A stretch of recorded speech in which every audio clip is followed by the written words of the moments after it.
Way to go, Tic Tac! That's how you punch.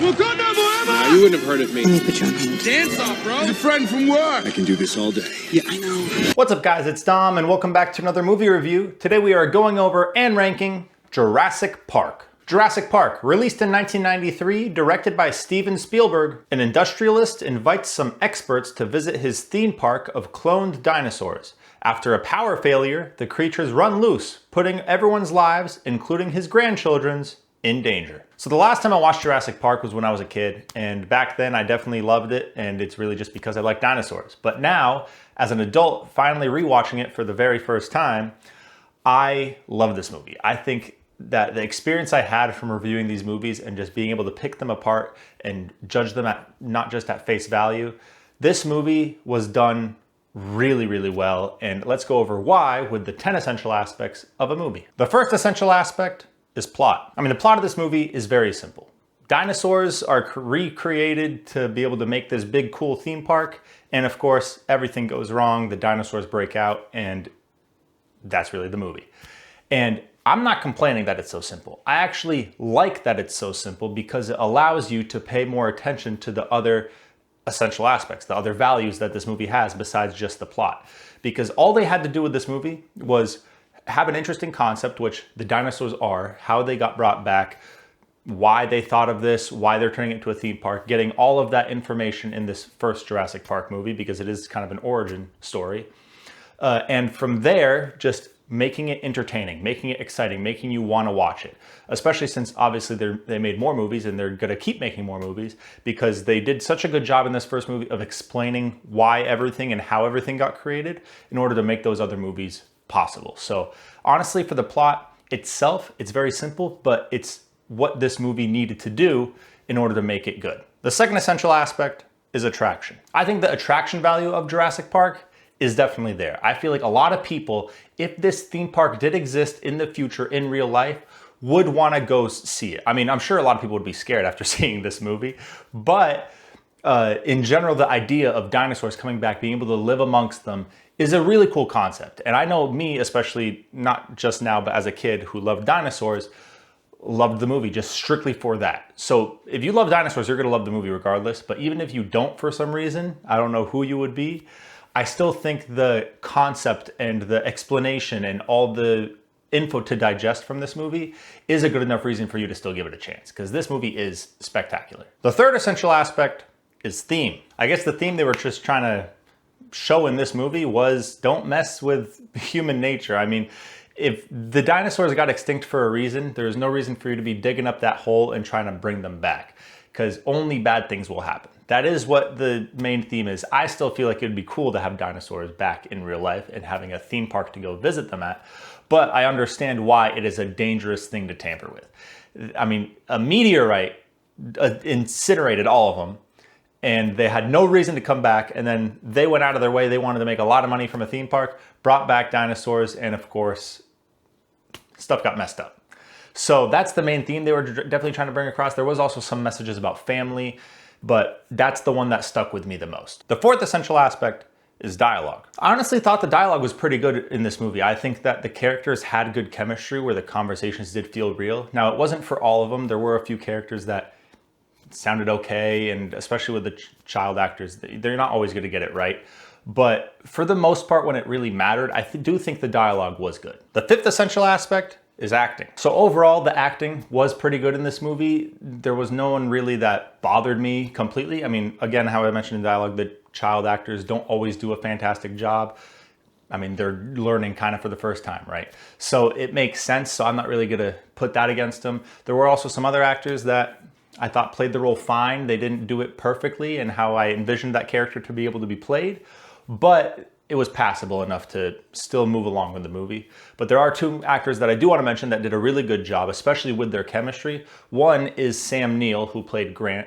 I would say he would be the main character of this movie if I had to pick one. He was the one kind of brought to the island first with all his dinosaur knowledge to be able to actually examine and see if this works, what they could do in the future with it, if they should be ready to open, if they can endorse it.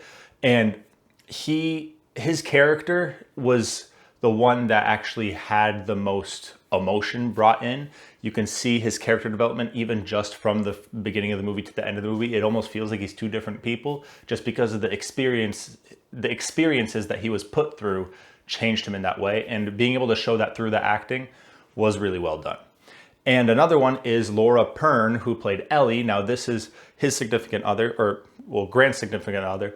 And honestly, on her own she did a good job, but I think the chemistry that they had as actors were able to make these characters more come to life and make their relationship feel real, the experiences that they've gone through in this movie, and kind of, in general, just make it a more realistic couple and realistic people that you can see like, hey, these are real people. They aren't just actors playing a character.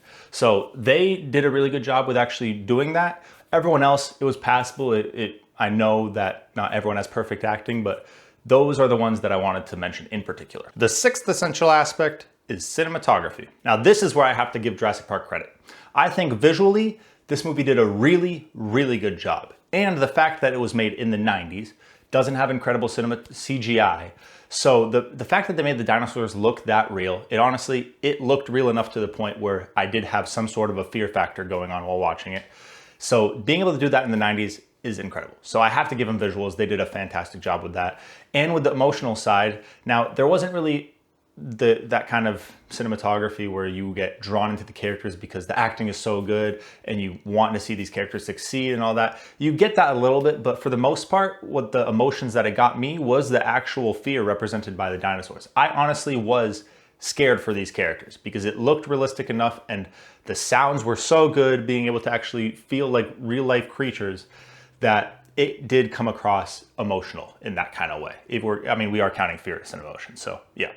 But yeah, cinematography, good both in visuals and in emotional. I think they did a really good job. The seventh essential aspect is editing. So this movie was 2 hours and 7 minutes long. I think that's a really good length. It was short enough where you can actually experience everything without worrying about getting to that point where there's unnecessary plot points really being dragged on and making it kind of unwatchable. So they kept it short. They were able to explain everything. They were able to show why all these dinosaurs came back, explain the concepts, actually give you a connection to some of these characters while still having enough time to obviously show what everyone wants to see, the dinosaurs, and being able to actually have them come to life, and you get to experience that through the movie. So it had enough time to do everything with it still staying to the amount of time where it's not going to be dragged on. So they did a good job. The eighth essential aspect is soundtrack. Obviously, this soundtrack is spectacular. I mean, everyone knows the main theme from Jurassic Park, and I, even while watching it, was just humming along with the soundtrack because it's so good. It's catchy, it fits the theme. Overall, really good soundtrack. The ninth essential aspect is directing. So I think it's the director's job to take these previous 8 essential aspects, put them together to make a movie that's worth watching. And the director of this movie is Steven Spielberg, and he's previously directed 13 movies. And they are Firelight, The Sugarland Express, Jaws, Close Encounters of a Third Kind, 1941, Raiders of the Lost Ark, E.T. the Extraterrestrial, Indiana Jones and the Temple of Doom, The Color Purple, Empire of the Sun, Indiana Jones and the Last Crusade, Always, and Hook. With no surprise, he is a great person to choose to make Jurassic Park because he has so many heavy hitters under his belt. I mean, he has fan favorites left and right, and then was selected to make another fan favorite. So yeah, he is an amazing director, and he did an amazing job with this one and his previous movies. And the 10th essential aspect is time. I mean, come on. This movie obviously stands the test of time. I mean, it is 32 years old, and it is still a lot of people's top 10 movies. So yeah, absolutely, this movie stands the test of time. No question. I agree. It is amazing. Now, onto the ratings. So, Rotten Tomatoes critics give it a 91%, Rotten Tomatoes audience gave it a 91%, and IMDb gave it an 82%. Right away, I'm agreeing with Rotten Tomatoes in both categories. IMDb is a little bit too low.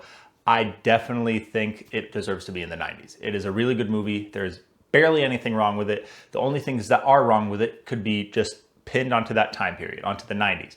It's not, they don't make the best movies, but if they make it high quality for that year, it will stand the test of time, and that is why this one has, and why it deserves to be in the 90s. And finally, the rankings. So, in 1993, it's going to be first. It's the only movie I've reviewed thus far from that year, so until I do more, it will stay in that first position.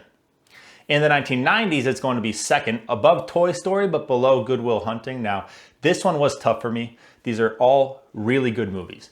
Toy Story, I feel like the only reason I'm going to be putting it below Jurassic Park is because I just enjoy the more. I enjoy the concept more, is what I meant to say. I just think the concept is a lot more interesting to me for a broader audience. Obviously, Toy Story is directed towards kids. Now, I'm an adult and I still do love that movie. It is still a really good movie, amazing for its time, especially for being that first big animated movie.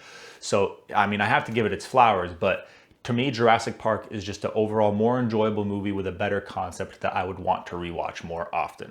So that is the only reason it's above it. Otherwise, it is neck and neck. And I did put it below Good Will Hunting. I mean, obviously Good Will Hunting is the #1 in my all-time rankings right now. And that's because the movie is as close to perfect as I think you can really get. That's actually a lie, because no movie can even get close to perfect. It would have to be perfect for everyone in order to be perfect.